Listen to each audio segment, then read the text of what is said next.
E aí depois que eu fiz esse curso com o meu quali lá, eu entendi um pouco mais das coisas, a gente parava de curva em curva, ia rodando tudo, mas quando eu subi na moto a primeira vez e dei a primeira volta, eu percebi que foi em vão, porque a moto era muito mais rápida, a moto percebia todos os buracos, o carro era confortável, eu não sentia, para mim a pista era um tapete. Quando eu subi na Ducati, a pista era horrível, entendeu? Pode falar. Lá em Mãe, o circuito que deixava de pouco. A Ilha de Mãe é uma estrada, e ela tem trechos que passam por dentro da cidade, como se estivesse passando aqui nessa rua, e trechos de montanha, que é uma rodovia, sempre duas faixas, nunca mais, nunca menos que isso. São 60 quilômetros, 256 curvas, e o problema de gravar 256 curvas é que não é só isso. Você joga videogame e depois de 3 anos você decora as 256 curvas. O problema todo é que cada curva tem bueiro, areia, faixa branca, ondulação, então são muitas características para cada curva. Entendeu? E aí que a coisa fica complicada. Você disse que foi abril, falou que foi abril. Várias épocas do ano que Não, é uma rua. Eu chego lá e fiquei andando de carro, como se fosse um circuito aqui em Ribeirão, que passa, vai pra Brota, sei lá. Acho que é uma pista fechada. Não, é uma rua. Então você não anda de moto, anda de moto só na corrida. Não, você pode andar de moto, só que aí você tem que andar no limite de velocidade da via. Entendeu? A 60 milhas. É muito diferente. O único trecho que não tem limite de velocidade é a montanha. Lá você pode esperar o quanto for. E no período da corrida, nas 2 semanas do evento do TT, nesse trecho de montanha eles fecham o tráfego contrário e aí fica só no sentido da prova. Então aí você consegue treinar um pouco, mas é difícil porque vão 80 mil motociclistas para lá e eles ficam fazendo track day na montanha todo dia. Entendeu? No início, você escolheu a BMW da H4 devido ao valor ou é a moto apropriada para você desenvolver uma desempenho em cima da moto? Não, eu nunca escolhi moto. Sempre o que o patrocínio veio, eu andei. Na ida você falou de Ducati? Corri. Em 2012 eu fiz Northwest e Macau de BM. 2013 eu fiz de Panigale, foi o meu primeiro TT. Todo mundo pergunta qual é a melhor moto. Todo mundo pergunta. A resposta que eu tenho padrão, e não uma resposta rotulada, não uma resposta porque eu sou Beltrão e Yamaha, é que se você pegar todas as motos, o que tem de pior nelas, pega a pior característica da Ducati, a pior da BM, a pior da Cava, a pior da Yamaha, e monta uma moto, é uma moto do caralho. Entendeu? É uma moto que sobra pra gente. Então, é muito... Eu acho que qualquer um aqui, se a gente pegar uma ZX10, se a gente pegar uma R1 nova, se a gente pegar uma BM, é muita moto, a gente demora para adaptar, a gente não vai usar 100%, entendeu? Então acho que aí cabe cada um pelo que ele aprecia a marca, pelo custo-benefício, aí tem outras coisas envolvidas, né? A Ducati eu tive um azar tremendo com ela. Pra mim é a moto mais linda que eu já tive, essa moto. Acho ela animal, tô ligado. Mas por ser 2 cilindros, é uma moto que é preparada aqui assim, porque ela tem 2 cilindros só e rende o que rende uma 4 cilindros. Então já é um motor com uma potência específica absurda, é uma moto que já vem muito preparada. Quando você prepara alguma coisa, pode ser um liquidificador ou um carro, você pede durabilidade. Tudo que você faz andar mais, ele consome mais e dura menos. E eu peguei uma moto bichada de uma equipe de Portugal, e a moto veio com luz de injeção acesa, e não tinha ninguém que mexia nela lá em Londres, eu não consegui fazer nada nela, e ela deu uma série de problemas. Ela deu um curto no acelerador eletrônico, e uma hora que eu estava indo correr assim, a gente ligou, a moto pegou fogo, sabe? Meu pai, que não falava inglês, conseguiu 3 extintores, tamanho desespero dele. Então, a gente deu muito azar. Nesse TT, do dia que eu cheguei ao dia que eu fui embora, eu dei 12 voltas só. Você passar por um lugar 12 vezes só, numa pista de 256 curvas, é nulo, você não consegue decorar nada, você não consegue desenvolver nada, entendeu? Todo mundo me pergunta, mas e a sensação de chegar na Ilha de Man? Você se tornou um TT Rider, né? Quando eu cheguei lá e eu ganhei a primeira medalha, porque eu completei uma prova, todo mundo que completa a prova lá ganha uma medalha, uma medalhona legal de bronze, assim. E aí eu me tornei oficialmente o primeiro brasileiro do TT, completei uma prova, virei um TT Rider, mas eu percebi que valeu muito mais a jornada, os amigos que eu fiz, as histórias engraçadas, o sofrimento, o aprendizado, do que aquela medalha em si. Eu sou um cara muito desapegado com isso. Eu não guardo medalha, eu não guardo troféu, tá tudo espalhado, ou na casa de amigo, do meu pai, patrocinador, não tem nada comigo, porque de verdade o mais importante está aqui, sabe? São todas as histórias, tudo que eu vivi nisso. Para falar que eu não guardo nada, eu guardo aqueles ticketzinhos credenciais. Isso eu guardo, é a única coisa que eu coleciono, mas fora isso, nada. E por isso que eu coloquei ali, conquista versus jornada, eu aprendi quando eu cheguei na Ilha de Man que a jornada valeu muito mais. O aprendizado foi o que valeu a pena. Essa é a última história triste que eu conto, prometo. Quando eu estava em Macau, eu conheci o Yoshinari Matsushita, um japonês. Ele era jornalista também, a gente ficou amigo. Era a nossa primeira vez lá, né, em Macau. E eu andei bem, fiquei feliz que eu andei na frente dele. E aí quando eu fui pro TT, o Japa apareceu na minha barraca lá, a gente conversou. Ele, japonês, não falava inglês e eu, brasileiro, não falava inglês. Então a nossa conversa foi tipo, a gente se abraçou e tal. E aí a gente falou, good weather, bom tempo e tal. Aí a gente ficou olhando mais uns 3 minutos um pro outro e é isso. Mas matei a saudade do cara e fiquei feliz de ver ele lá. Ele era muito rápido, já era o 7º ano dele no TT. E ele estava pela equipe Taiko Suzuki, correndo de 600. Eu lembro que uma hora abriu o treino assim, eu estava andando de Ducati, meio perdido, né? Com aquele jalequinho laranja, que é quando você é um newcomer, você é obrigado a usar um jaleco laranja, para todo mundo ver que você é um cone ambulante. Então, eu tô andando, de repente passo o Japa de 600, né? E aí eu falei, puta, Japa, vou atrás dele. Aí comecei a seguir, eu de 1000, ele de 600, então quando tinha umas retas eu chegava, quando tinha algumas curvas ele abria. E aí a gente chegou num lugar que era uma curva esquerda dupla, você vinha de 5ª marcha, 250 por hora, 240, fazia, entrava, passava perto da guia, abria até o meio da pista, com a moto numa inclinação só, depois voltava de novo para a guia de dentro, depois punha a moto de pé e pulava. Era o pulo mais rápido que tem lá, chama Balacry. E eu estava atrás do Japa assim, eu já tinha perdido um pouco ele de vista, mas quando eu estava nessa curva eu escutei um barulho e vi uma explosão, é uma área meio fechada de água, sabe? E aí eu falei, puta, fudeu, o Japa caiu. E quando acontece algum acidente na Ilha de Man, você tem que parar nos marshals. Marshals são aqueles carinhas de jaleco que ficam com bandeira e rádio. Toda vez que tem alguma coisa, é bandeira vermelha e você para. No primeiro marshal que você encontrar, espera, você não pode andar. Só que não tinha quase marshal entre eu e ele. Se tivesse algum, eu estava muito rápido, não dava para parar. E quando deu o acidente, eu tirei a mão e eu sabia que eu ia passar por ele. E eu sabia que eu ia encontrar, entendeu? Porque era um trecho muito, muito de pau. E no 3º ano de corrida de rua, eu já entendia um pouco das coisas. E assim, o cara que eu tinha falado poucas horas antes, e que, tava com a esposa lá, era puta cara de gente fina, não sobrou um membro com ele, até o capacete saiu, sabe? Eu tive que passar desviando dele, da moto, dele de novo, da moto, da outra perna dele, da moto, entendeu? Ele ficou espalhado em 200 metros. E aí eu parei, depois no primeiro marcha que tinha, o marcha bateu no meu ombro e falou, não, ele vai recuperar. Eu falei, cara, vamos pegar de paz, você não tá entendendo. E aí fiquei lá, encostei a moto num ponto de ônibus, tem essa foto na internet. E aí eu lembro que tinha um casal assistindo lá com um nenenzinho de 1 ano de idade, o menininho queria subir na moto, aí colocaram em cima da moto dele. E eu falei pro pai dele, né, eu falei, não deixa esse moleque subir numa moto nunca, porque eu tava muito transtornado, sabe? Eu tava numa mistura de sentimento de querer ir embora dali e eu fui o único cara que viu esse acidente, mas ninguém viu. Porque quando deu vermelho, todo mundo parou antes, só eu vi o acidente, só eu vi o cara destruído, entendeu? Então eu fiquei esperando lá, quando liberou a pista pra gente voltar pro box, o médico foi me examinar lá, a lanterninha dos olhos e tal, pra saber se eu tinha condição, ele queria me levar de van, mas eu acabei indo de moto. E aí foi mais uma vez uma prova de, porra, é isso que você quer da sua vida? Entendeu? Sempre tem isso, cara, você tem que se condicionar isso. E eu segui, 2014 a coisa estava muito mais favorável. Eu falo que eu passo 350 dias por ano querendo ir para a Ilha de Man, e aí quando eu estou lá eu passo 15 dias querendo voltar da Ilha de Man.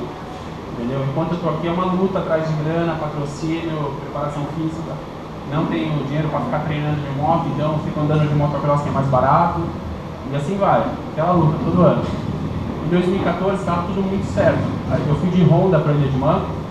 Honda é excepcional. Honda, você vai pedir uma pizza na Domino's à noite, você fala, meu, eu tô de Honda 2014, que mola que eu uso na frente? O cara que tá fazendo a pizza, ele fala, não, usa uma mola 9,5 na frente se tiver sempre. Porque todo mundo sabe tudo de Honda. E se precisar de uma peça, o cara da pizza ele tira do bolso e te dá. É a moto que mais ganhou lá, é a moto mais desenvolvida para Ilha de Man. Só que aconteceu uma coisa assim, eu lembro que eu despedi da minha família aqui e todo mundo, meus filhos, minha mulher na época, minha mãe, meu pai, enfiaram um monte de cartinha dentro da minha mala e eu só abri minha mala e vim na Inglaterra. Quando eu abri a mala, tinha um monte de cartinha. E aquilo lá serviu ao contrário, em vez de me dar força, em vez de me ajudar, me limitou assim, sabe? Virou um bloqueio. Aí eu falei, puta, eu vou morrer. Nunca ninguém fez isso. Eu falei, vou morrer, agora eu vou morrer. E eu não conseguia andar, cara. Eu passei lá, tinha grana, tinha pneu, tinha uma moto boa, tinha tudo certo para eu andar bem. Eu só olhava andando sempre para onde que eu ia bater. Eu nunca conseguia focar na pista, não conseguia desenvolver nada. Eu andei muito, muito mal de moto. Tem um lugar que, quando você sai da montanha, o tobogã descendo assim, né? Quinta marcha, 270, e são 3 placas amarelas para frear. Para Ducati, que eu só dei 12 voltas, que eu era cabaço lá, eu já freava na placa do meio. E aí freava direitinho, a curva tinha uma curva direita legal de fazer, joelhão no chão e tal. E com a Honda eu freava sempre na primeira placa. Eu conseguia, sabe, ter confiança. E nesse tipo de corrida, você sabe que você tem que fazer tal coisa, mas toda vez que você chega naquele lugar, você não consegue, sabe? Você fala, não, tem que frear ali. Aí quando chega um pouquinho antes, você freia. Aí você fala, puta merda, na próxima eu consigo. Aí vai a próxima, a mesma coisa. E aí chegou na última volta da corrida do Super Stock, e eu falei, não, agora quer saber, agora eu vou frear dentro. Foda-se, vou frear dentro. Aí, só que eu viajei, eu já estava cansado, desconcentrado, em vez de frear na placa do meio, eu freiei na última placa. E tinha um amigo meu, o Nuno, lá da ilha, ele é um portuguesinho desse tamanho, e ele estava na beirada do barranco, assim, assistindo, né? E ele ficou bem onde todos os pilotos freavam. Todos. Do Dunlop ao último, todo mundo freava ali. E aí ele falou que eu passei ali acelerando assim. Ele disse que na hora, ele já levantou e saiu correndo. Ele sabia que eu não ia fazer a curva. E dito e feito, eu viajei, perdi o ponto de frenagem, e a 300 por hora, quando você perde o ponto de frenagem, por mais que seja 2 décimos de segundo, você vai andar muito mais, entendeu? E aí eu vim freando, a moto veio dando RL assim, e eu bati e voei, só que é um bar, eu caí dentro de um bar, do lado de uma mesa assim.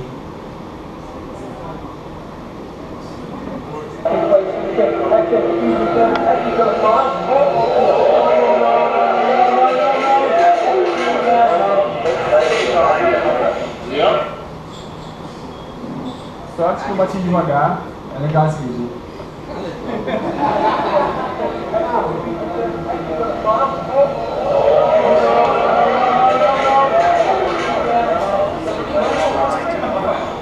Se eu não me engano, o Guy Martin caiu aí também. Guy Martin também caiu aqui. E se você olhar, você vai ver o portuguesinho passando no fundo ali. Ele correu igual o Usain Bolt nesse tempo.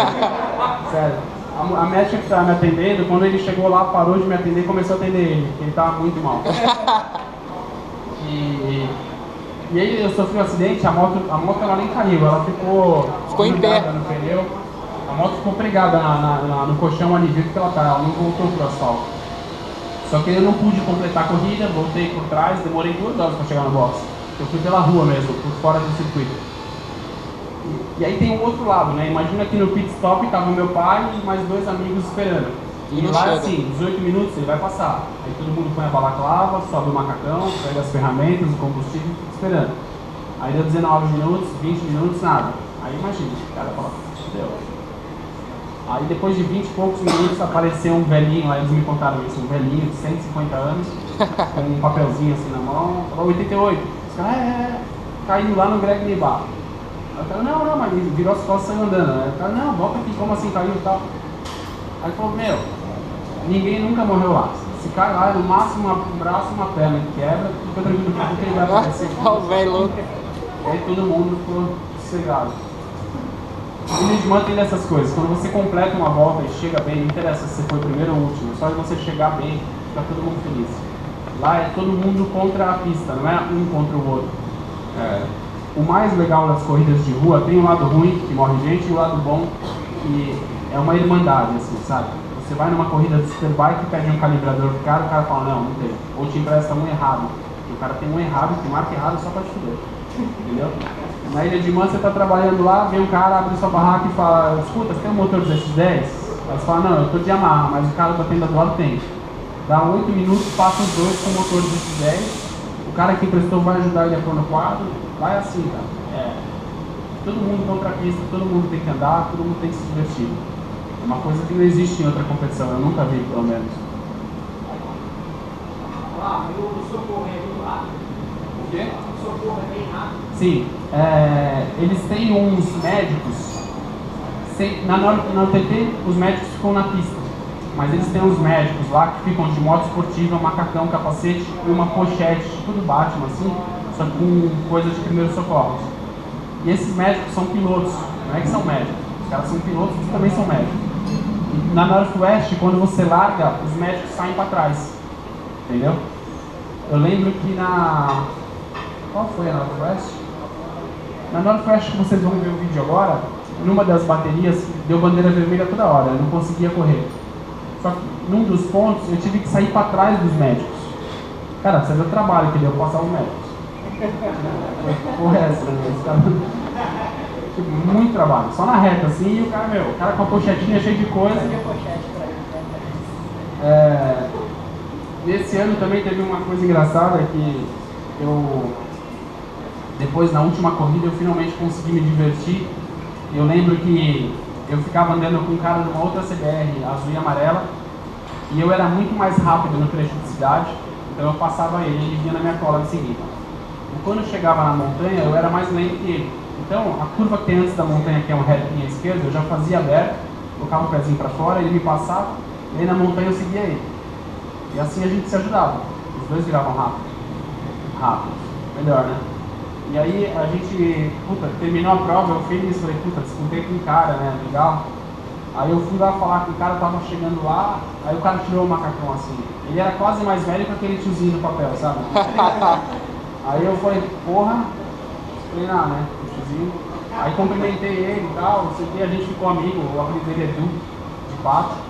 E todo ano ele tá lá, cara, ele não tá muito preocupado em resultado, ele tá sempre lá pra se divertir, ele guarda as economias dele e ele não falha uma, sabe?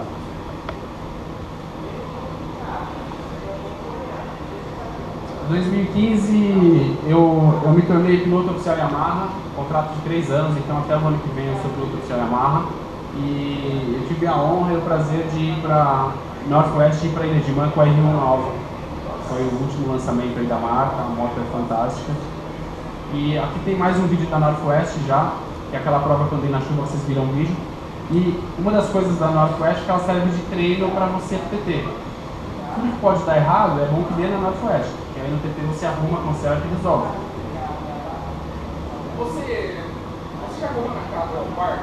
Já. Aquele salto lá Tem uma foto aqui, eu vou achar depois. Animal.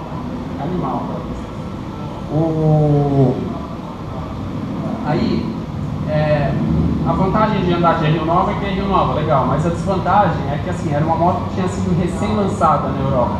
Então você não achava nada para ela. Mesmo peça de performance, tipo, o escapamento tinha acabado de ser lançado, a carenagem estava desenvolvendo, o cara ia entregar ainda.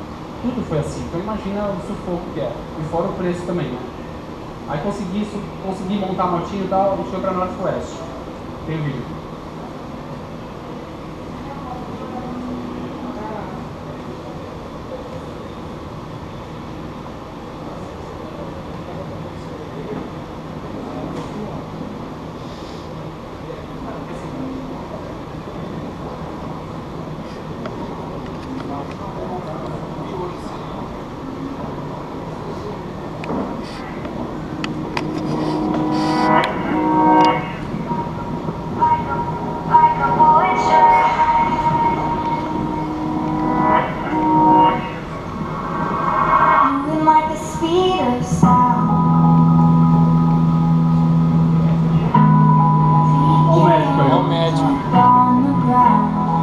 Pochete ali, o cara tá com um monte de coisa, velho.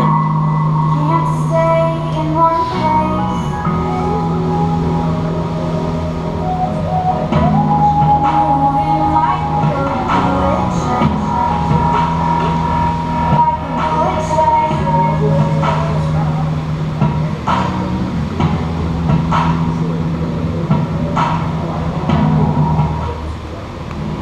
pra ver aqui embaixo o velocímetro, tá vendo? Tava 7 graus de temperatura ambiente, a pista tava meio úmida.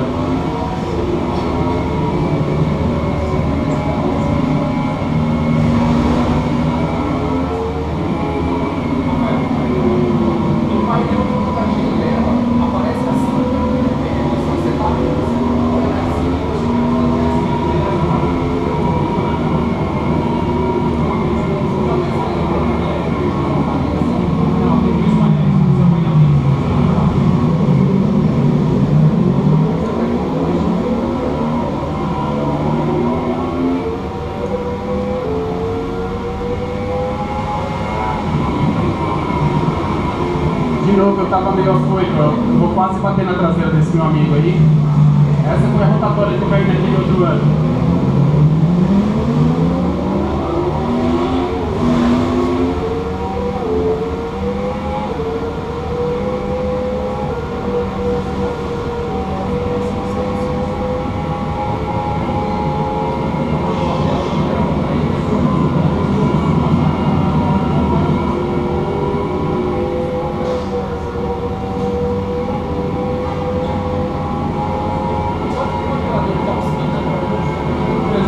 Também. Ela para de marcar 299, mas ela anda um pouco mais. Ela vai até o 305. Ela estava meio longa, teria que encurtar um pouquinho mais ela.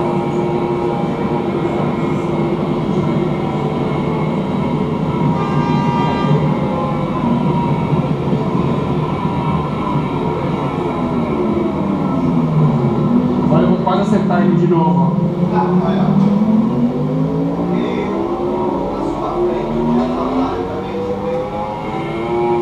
O problema aí, eu estava muito mais rápido que esse grupo. Tá vendo a distância que eu tô? Olha como eu vou chegar agora na rotatória. E eu não queria perder tempo atrás deles. Porque eu tive problema na classificação e eu sabia que eu tinha chance de passar todo mundo aí logo. Então eu estava muito afoito, entendeu?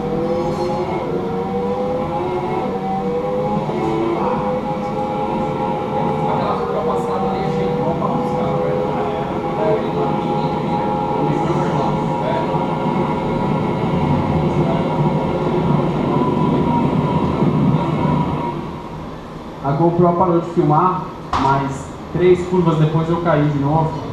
E era uma chicane e eu tomei um high side, aquela que quando a moto derrapa, gruda e te lança pra cima.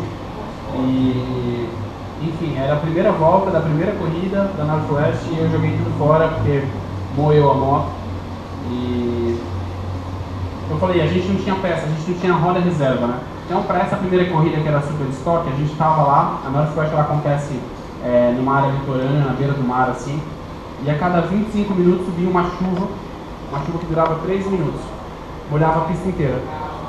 Só que aí ventava muito. Secava. 7 minutos depois secava.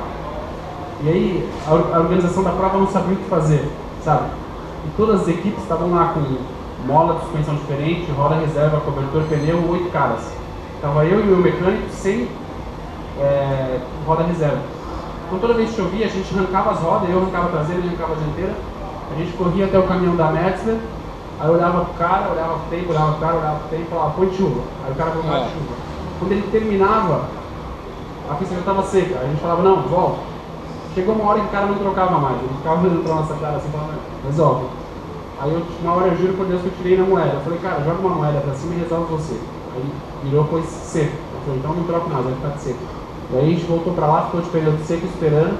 Infelizmente foi o pneu certo, porque todo mundo saiu de seco naquela condição. Mas é o tipo de estresse que é a falta de grana e a falta de patrocínio, e, sabe, ninguém percebe isso, mas se tivesse 50 mil a mais, teria dado um jeito de ter roda reserva lá, teria dado um jeito de colocar mais 2 mecânicos lá, entendeu? Então sempre o orçamento vai limitando, é um fator limitante, não tem jeito. E o meu mecânico, ele não falava nada de inglês. Ele aprendeu a falar beer depois do terceiro dia, que é cerveja. Ligeiro, hein? Mas antes disso ele não falava nada. E imagina que eu caí, não conseguia falar com ele, e esse cara, imagina, ele falou até russo para ficar sabendo que eu tinha caído, que eu estava bem, que estava tudo certo. Então, a sua fala aí, o patrocínio da Yamaha, então é para te fornecer a moto, somente. a Yamaha, ela me deu a moto da Inglaterra, tá? E ela me dá a moto aqui no Brasil, à vontade. Tem um YZ, tem um YZ07, tem uma R 2014 para usar aqui. No fim do meu contrato eu posso comprar essas motos com preço bem bom. E a R1 que eles me deram lá, eles me deram, é minha. Depois do contrato, o dinheiro é meu. Então, falando do nível Brasil, é um bom patrocínio. Tá. Mas assim, nas competições, então você não tem apoio, você não é um Não. piloto de fábrica, é patrocinado. Nível Brasil, eu sou um piloto de fábrica bem remunerado. Nível Europa, eu sou um coitado. Entendeu? Essa é a diferença.